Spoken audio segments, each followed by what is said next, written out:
Today we're going to go ahead and install Cayosoft Guardian Protector. So the first thing we want to do is, once we've downloaded the software, is run the installer. So once we run the installer, we're just going to click on I agree and then click the install. Now this is actually going to go out and download the full software. So I'm going to put the video on pause and we'll come back. So the next thing we're going to do is click launch, and then you'll see this service is initializing. Please wait. This is the initial build out of Guardian Protector. So again, we'll hit pause and we'll wait for this next step. Now that the initial install is complete, we're going to log in with our account that we installed it with. So I actually installed this with a domain account, which I would also suggest you to do. And then we will log into the platform for the first time. So now I'm signing into Guardian Protector. And the first thing you're going to see is activate the product. So here we're going to click on activate the product, and you're going to read the EULA. And once you've read the EULA, you're going to go in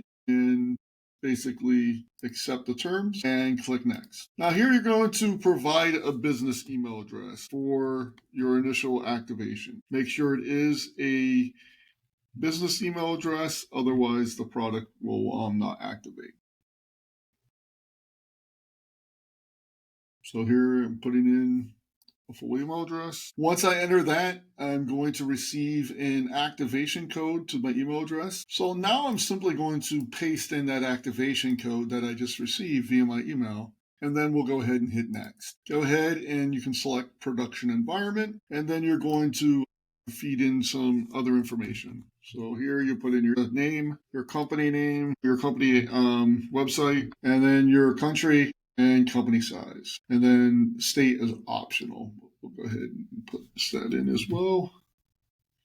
And then hit next. And then go ahead and hit next. And go ahead and click close. So now that we have the product activated, now what we can do is configure the database. So let's move on to step 2, configuring the database. So here we're just going to use the built-in database. So go ahead and select next and confirm. So the next step is we need to add a Microsoft tenant to our organization. So let's go ahead and do that. So here we're going to create the Microsoft Entra application recommended. So you will need a global admin account to go ahead and create this initial application. But really what this is doing is creating a Microsoft Entra application so that it has the appropriate permissions, and it's using certificate-based authentication that'll automatically rotate every 30 days. So let's go ahead and select next. And again, I must supply a global admin account. So I'm going to supply my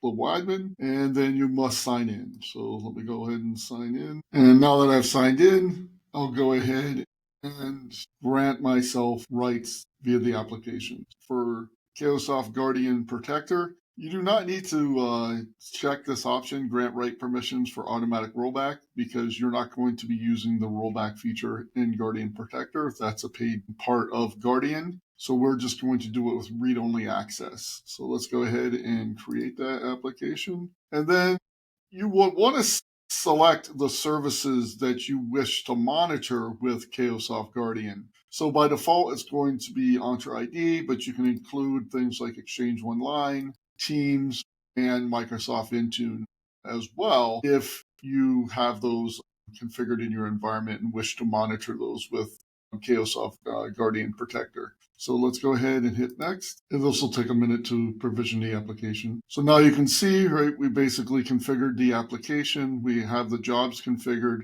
Now we can go ahead and hit close, and that'll conclude that portion of configuring the Microsoft Entra ID tenant. So we can move on to Active Directory next. So we completed activate the product. We've configured the database, and we added our first Microsoft Entra ID tenant. Now let's add an Active Directory domain. So here I want to create a GMSA, right? So Guardian Protector is joined to my Active Directory domain, and I want to use a group managed service account for this activity. So select create new custom group managed service account. So let's go ahead and do that. And you can specify the GMSA account. So we'll just call it, I already have a GMSA in there. Again, for Guardian Protector, you wouldn't select this option. That would be if you're using Guardian, the paid version of Guardian, and you're going to use the automatic rollback.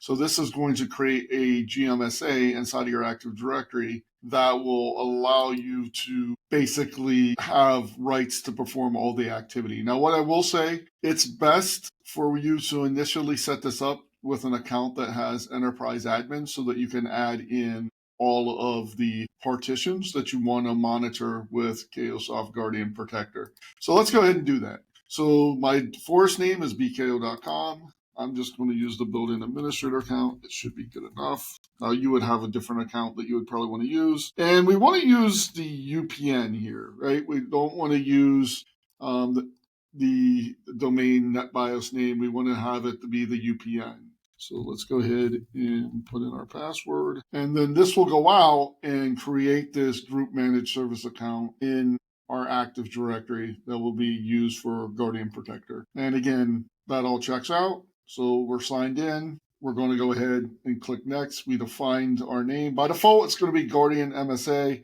I just changed the name to MSP for now because I already have an existing Guardian MSA from doing multiple installs. So this particular account does not have the permissions to add all the following partitions. So I should adjust that. So let me go in and fix that. Now that I fixed my account, I can go in and select the domain partitions. Again, if we want to add the schema, the account must be in the schema admins group. And then once you do that, you can remove that account from the schema admins group and those other groups as necessary.